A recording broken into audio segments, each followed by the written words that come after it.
ગુજરાતમાં આપનું સ્વાગત છે। વડોદરામાં શ્રી મહંત સ્વામીના જન્મોત્સવમાં સહભાગી થતા મુખ્યમંત્રી ભૂપેન્દ્ર પટેલ અને મોહન યાદવ। વડોદરામાં બોચાસણવાસી અક્ષર પુરુષોત્તમ સ્વામિનારાયણ સંસ્થાના આધ્યાત્મિક વડા પરમ પૂજ્ય સંત મહંત સ્વામી મહારાજની 92મી જન્મજયંતિ અને તેમની દીક્ષા પૂર્ણ થવાના 69 વર્ષ પૂર્ણ થવાના શુભ અવસરે આયોજિત વિશાળ સત્સંગ કાર્યક્રમમાં રાજ્યના મુખ્યમંત્રી ભૂપેન્દ્રભાઈ પટેલ અને મધ્યપ્રદેશના મુખ્યમંત્રી શ્રી મોહન યાદવ સહભાગી બન્યા હતા। આ અવસરે મુખ્યમંત્રી પટેલે સત્સંગને જીવનની દરેક સમસ્યાનું સમાધાન આપતો માર્ગ ગણાવ્યો હતો। મુખ્યમંત્રી ભૂપેન્દ્ર પટેલે જણાવ્યું હતું કે સનાતન સંસ્કૃતિ, સ્વધર્મ પરંપરા અને સંત શક્તિએ સદીઓથી માનવજાતને સદમાર્ગે ચાલવાની પ્રેરણા આપી છે। સંત, શાસ્ત્ર અને મંદિર આ 3 આધારસ્તંભો દ્વારા આપણી સંસ્કૃતિ મજબૂત બની છે અને સ્વધર્મ અને આસ્થાના કેન્દ્રો પર થયેલા આક્રમણો સામે પણ સંત શક્તિ અને વીરોએ સનાતન સંસ્કૃતિને અકબંધ રાખી છે।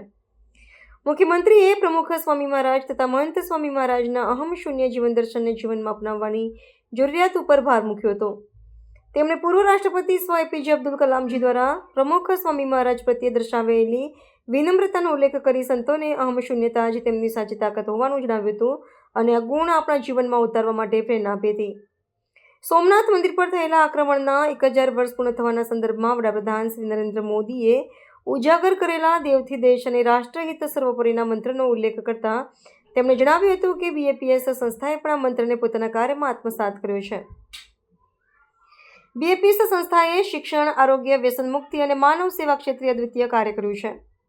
મધ્યપ્રદેશના મુખ્યમંત્રી મોહન યાદવે આ અવસરે માત્ર ઉત્સવ નહીં પરંતુ ગુણાતીત ગુરુ પરંપરાના અખંડ પ્રવાહનું જીવંત સાક્ષ્ય ગણાવી મહંત સ્વામી મહારાજને હૃદયપૂર્વક શુભેચ્છા પાઠવી હતી।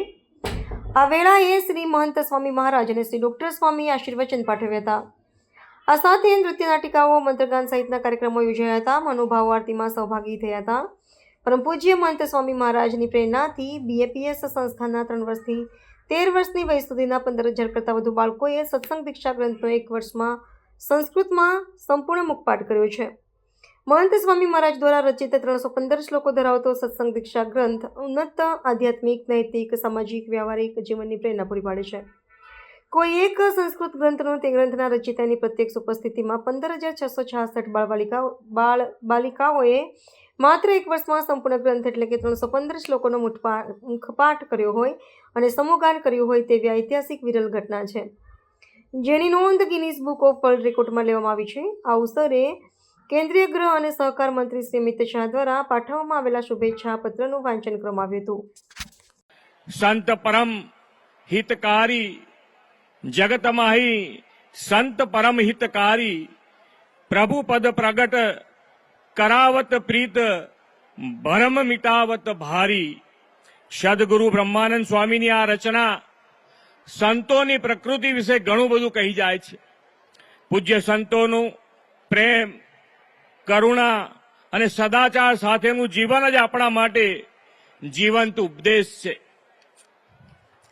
બીએપીએસના આધ્યાત્મિકના વડા પરમ પૂજ્ય સંત મહંત સ્વામી મહારાજની 92મી જન્મજયંતિ વર્ષની ઉજવણીનો આજે પાવન અવસર છે। બીજો એક શુભક સંયોગ છે કે પૂજ્ય મહંત સ્વામીની દીક્ષાને પણ આજે 69 વર્ષ થયા છે। વિરલ આધ્યાત્મિક સંત વિભૂતિ જેમણે પોતાનું સમગ્ર જીવન માનવ સેવા અને આધ્યાત્મિકતા માટે સમર્પિત કર્યું છે એવા પૂજ્ય મહંત સ્વામીને ભાવપૂર્વક, હૃદયપૂર્વક વંદન કરું છું। તેમણે 92 વર્ષની વિરલ યાત્રાનું વર્ણન 4 ભાગમાં થઈ શકે। સાયન્સથી સંન્યાસ, સંસ્કારથી સંસ્કૃતિ, સાદગીથી સેવા અને ગુરુનિષ્ઠાથી વિશ્વનિષ્ઠા।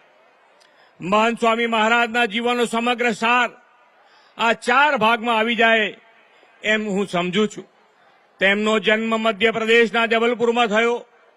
બાળપણથી ધાર્મિક સંસ્કાર, સાદગી અને શિસ્તનો જીવનમાં સંચાર થયો।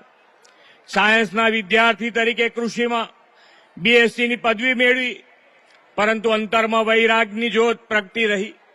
સાયન્સથી લઈને સંન્યાસના માર્ગ સુધીની તેમની યાત્રા દર્શાવે છે કે જ્ઞાન અને ત્યાગનો સંગમ જ જીવનનો સાચો પ્રકાશ છે।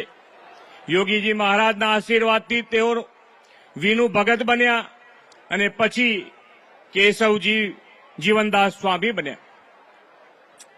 મુંબઈમાં દાદર હરિમંદિર ખાતે સેવા આપતા તેઓએ પોતાનું જીવન સાદગી, સેવા અને સાધનામાં સમર્પિત કર્યું. પ્રમુખ સ્વામી મહારાજની નિષ્કપટતા અને કરુણાએ મહંત સ્વામીને જીવનભર પ્રેરણા આપી. આ ગુરુ નિષ્ઠા તેમની જીવનયાત્રાનો આધારસ્તંભ બનીને આજે તેઓ મહંત સ્વામી તરીકે હરિભક્તોના હૃદયમાં બિરાજે છે. આજે તેમના માર્ગદર્શનમાં વિશ્વભરમાં 600થી વધુ મંદિરો, અબુધાબીનું ભવ્ય હિન્દુ મંદિર, અમેરિકાનું અક્ષરધામ, સિડની, પેરિસ, જોહાન્સબર્ગ જેવા મહાનગરોમાં આધ્યાત્મિક કેન્દ્રો ઉભા થયા છે. શ્રી મહંત સ્વામીનું નેતૃત્વ માત્ર પથ્થરના મંદિરો પૂરતું નથી, એ તો માનવ હૃદયમાં મંદિરનું નિર્માણ કરે છે. તેમના પ્રેરક સંકલ્પથી 15,000થી વધુ બાળકોએ સત્સંગ દીક્ષા ગ્રંથ કંઠસ્થ કર્યો છે. તે પણ વિશ્વ વિક્રમ છે. 375થી વધુ નવયુવાન સંતોનું નિર્માણ, શૈક્ષણિક અને સંશોધન સંસ્થાઓની સ્થાપનાથી તેઓ યુવાનોને સંસ્કારથી સંસ્કૃતિ તરફ દોરી રહ્યા છે. આપણી સંસ્કૃતિના 3 આધાર સ્તંભો છે: સંત, શાસ્ત્ર અને મંદિર. પૂજ્ય મહંત સ્વામી અને બીએપીએસ સંસ્થાએ આ 3 આધાર સ્તંભોને મજબૂત કરવાનું કાર્ય કર્યું છે. તેમણે સંસ્કાર અને શિક્ષણના સંગમ એવા અનેક છાત્રાલયો, શાળા, ઉચ્ચ શિક્ષણ સંસ્થાઓ, તાલીમ કેન્દ્રો સ્થાપીને લાખો વિદ્યાર્થીઓની કારકિર્દી ઉજળી બનાવી છે. વ્યસનો સામે લડવાનું ખૂબ મોટું જન આંદોલન પરમ પૂજ્ય પ્રમુખ સ્વામી મહારાજે છેડ્યું. તેમણે હજારો લોકોને વ્યક્તિગત મળીને વ્યસન મુક્ત કર્યા છે.